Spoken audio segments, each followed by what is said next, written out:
11월 17일 금요일입니다. 수능을 본 학생들을 위해 계속 기도해 주시기를 바랍니다.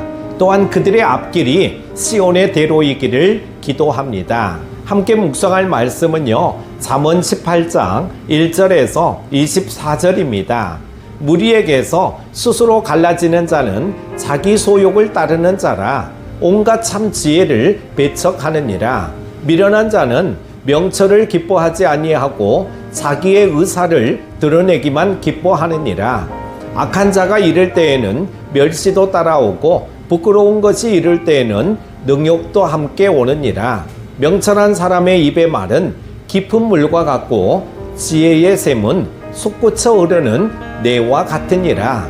악인을 두둔하는 것과 재판할 때에 의인을 억울하게 하는 것이 선하지 아니하니라. 미련한 자의 입술은 다툼을 일으키고 그의 입은 매를 자청하느니라. 미련한 자의 입은 그의 멸망이 되고 그의 입술은 그의 영혼의 그물이 되느니라. 남의 말하기를 좋아하는 자의 말은 별식과 같아서 뱃속 깊은 데로 내려가느니라. 자기의 일을 게을리하는 자는 패가하는 자의 형제니라. 여호와의 이름은 견고한 망대라. 의인은 그리로 달려가서 안전함을 얻느니라. 부자의 재물은 그의 견고한 성이라. 그가 높은 성벽같이 여기느니라. 사람의 마음의 교만은 멸망의 선봉이요 겸손은 종기의 길잡이니라. 사연을 듣기 전에 대답하는 자는 미련하여 욕을 당하느니라. 사람의 심령은 그의 병을 능히 이기려니와 심령이 상하면 그것을 누가 일으키겠느냐. 명철한 자의 마음은 지식을 얻고 지혜로운 자의 귀는 지식을 구하느니라. 사람의 선물은 그의 길을 넓게 하며 또 존귀한 자 앞으로 그를 인도하느니라. 송사에서는 먼저 온 사람의 말이 바른 것 같으나 그의 상대자가 와서 밝히느니라. 제비 뽑는 것은 다툼을 그치게 하여 강한 자 사이에 해결하게 하느니라. 노엽게 한 형제와 화목하기가 견고한 성을 취하기보다 어려운즉 이러한 다툼은 산성 뭇빗장 같으니라. 사람은 입에서 나오는 열매로 말미암아 배부르게 되나니 곧 그의 입술에서 나는 것으로 말미암아 만족하게 되느니라. 죽고 사는 것이 혀의 힘에 달렸나니 혀를 쓰기 좋아하는 자는 혀의 열매를 먹으리라. 아내를 얻는 자는 복을 얻고 여호와께 은총을 받는 자니라. 가난한 자는 간절한 말로 구하여도 부자는 엄한 말로 대답하느니라. 많은 친구를 얻는 자는 해를 당하게 되거니와 어떤 친구는 형제보다 친밀하니라. 아멘. 우리는 모두 그리스도인답게 선하고 지혜로운 태도로 각자 맡은 역할을 감당해야 합니다. 먼저 1절에서 9절은 선한 자들과 함께 연합을 도모해야 한다는 것입니다. 사람은 혼자 살아갈 수 없기에 서로의 생각과 입장을 존중하면서 연합하기 위해 노력해야 합니다.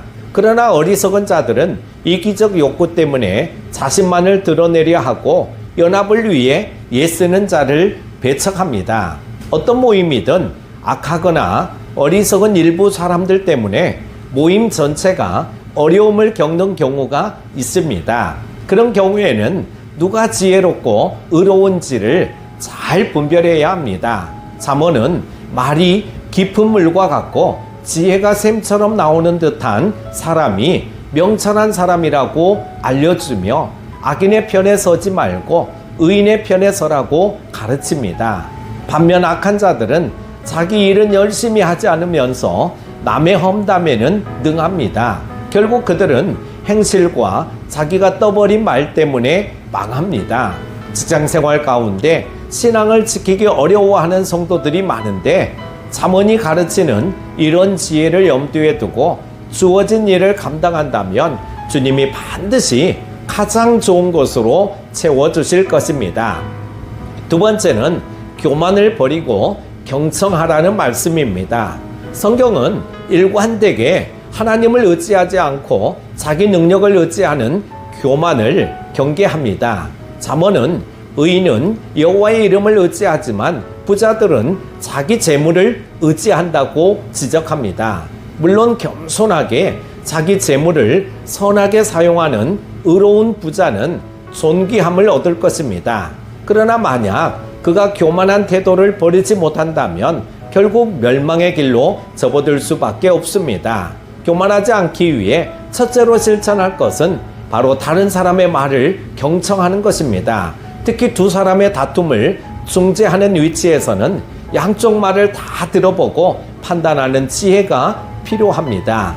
잠언은 제비뽑기가 유용하다고 가르치는데 이는 이 당시에는 이것이 하나님의 판단을 따르는 방법이었기 때문이죠.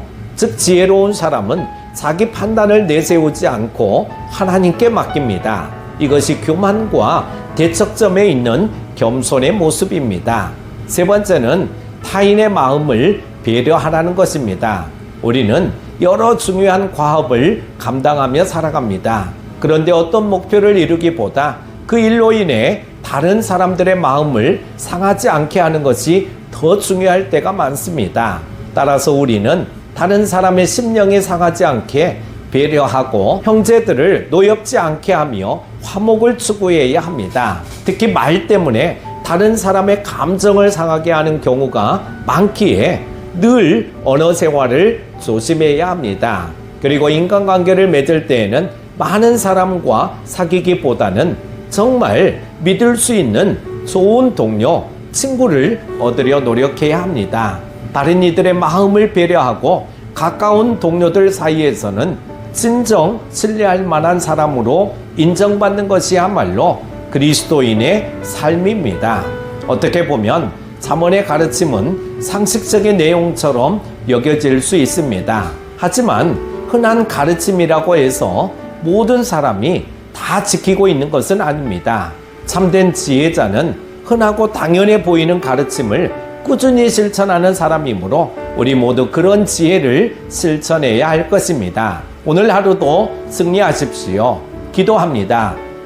우리의 피난처 되시는 하나님 아버지, 매일매일 분주한 삶 가운데에 있지 않고 말씀 앞에 서게 하심을 감사드립니다. 귀한 말씀을 잘 기억하고 실천하는 자들이 되게 하여 주옵소서. 어제 수능을 본 학생들을 위로하여 주시고 좋은 결과가 있게 하여 주옵소서. 오늘 또 어디를 가든지 축복의 통로가 되게 하여 주시기를 원하오며 예수님의 이름으로 기도드립니다. 아멘.